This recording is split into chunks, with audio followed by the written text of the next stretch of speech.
Boa tarde, meus queridos. E conforme as tensões mundiais vão escalando, os memes começam a aparecer.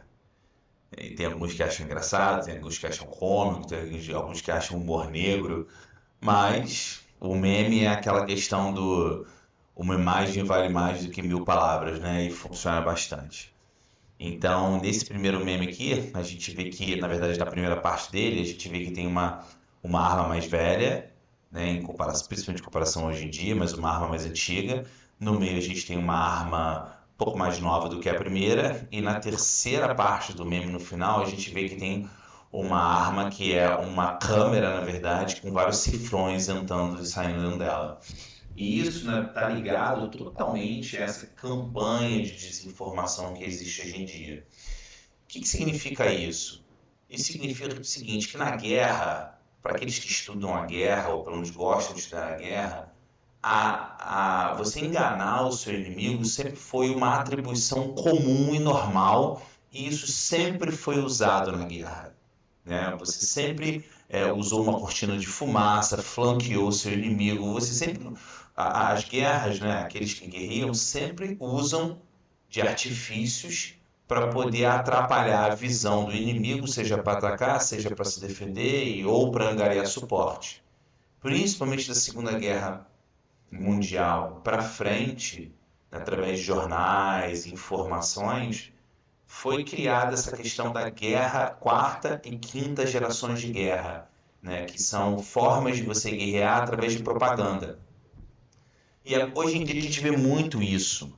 E isso tomou uma proporção muito maior a partir ali. Sempre aconteceu, obviamente, como eu falei, isso sempre aconteceu, mas a partir da guerra da Ucrânia, isso tomou uma proporção muito maior.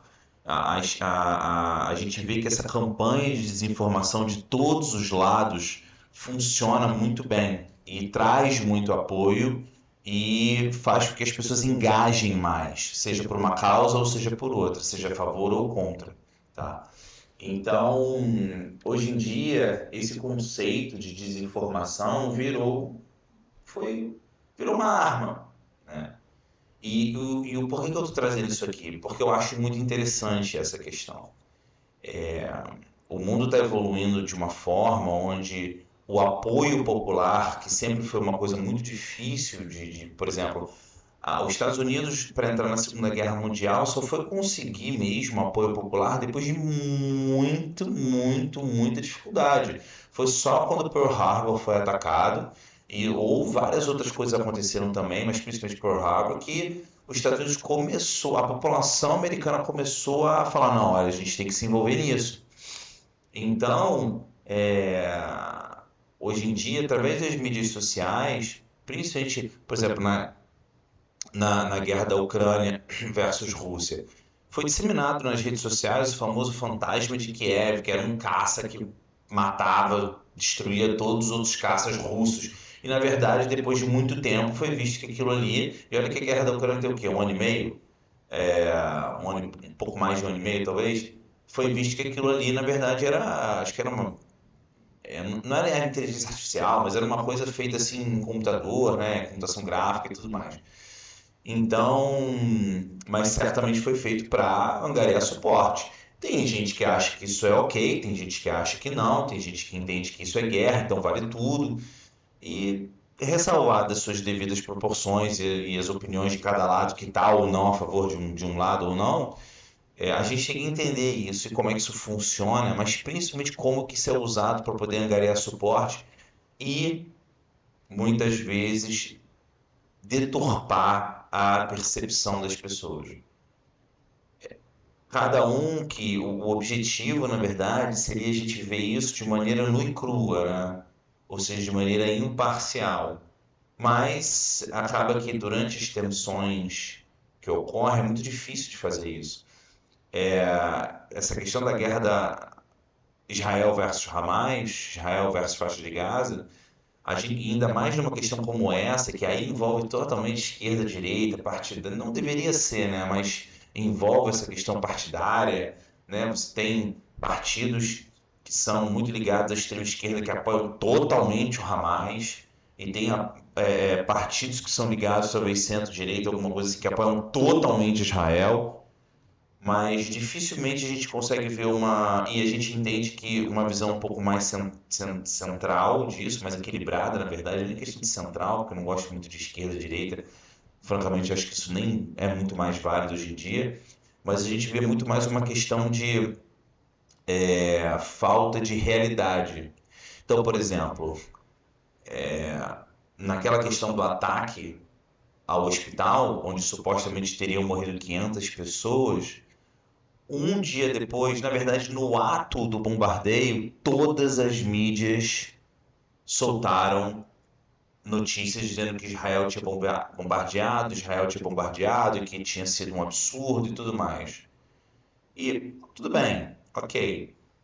Logo depois, 24 horas depois, talvez um pouquinho mais, começou a ser provocada a ideia de que não tinha sido Israel, que na verdade tinha sido a Jihad Islâmica, que tinha soltado o foguete, que o foguete tinha funcionado de maneira equivocada, ou seja, tinha dado um problema lá no foguete, ele caiu em cima do estacionamento do hospital, e na verdade não matou ninguém, matou, com certeza deve ter tido vítimas, infelizmente, em relação a isso, mas e cada vítima é importante, a gente não pode banalizar isso.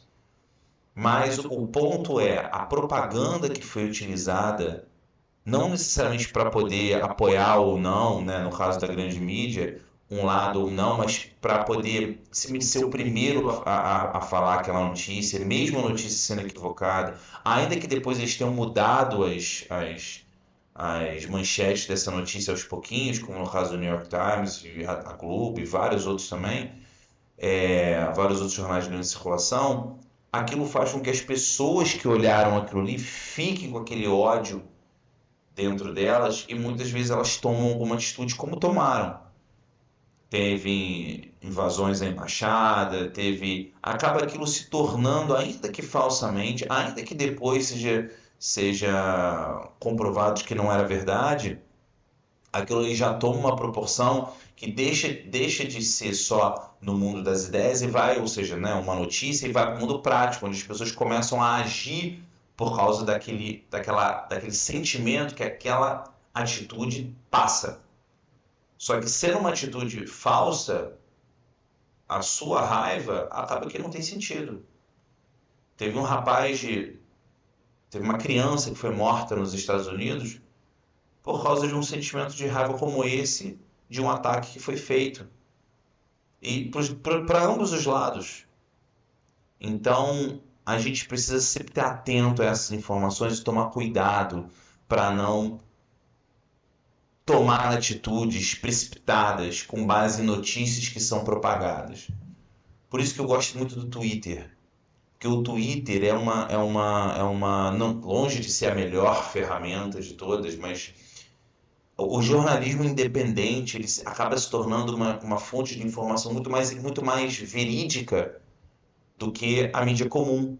Porque a mídia comum é exatamente isso aqui. Eles querem, o foco deles é lucro. Então não se enganem. Todas as mídias, o foco delas é sempre o lucro. Sempre o lucro. Elas não propagam essas notícias e depois deixam de fazer a retração, elas ganham dinheiro nos cliques da notícia falsa e depois da retração. Então, para elas, tudo faz como tanto fez. Não há sanção para esse tipo de coisa. E também nem necessariamente acho que deva ter, porque quando a gente entra no ramo da sanção, no campo da sanção, fica muito nebulosa essa questão. Mas o jornalismo independente ele acaba se tornando cada vez mais confiável. Só que tem um outro viés também, que é o seguinte: o jornalismo independente também é muito passível de fake news, de vídeos falsos. Tem muitas pessoas que fazem imagens que são geradas por inteligência artificial hoje em dia que deturpam totalmente a realidade. Então a gente tem que tomar muito cuidado com isso. Um abraço e até a próxima.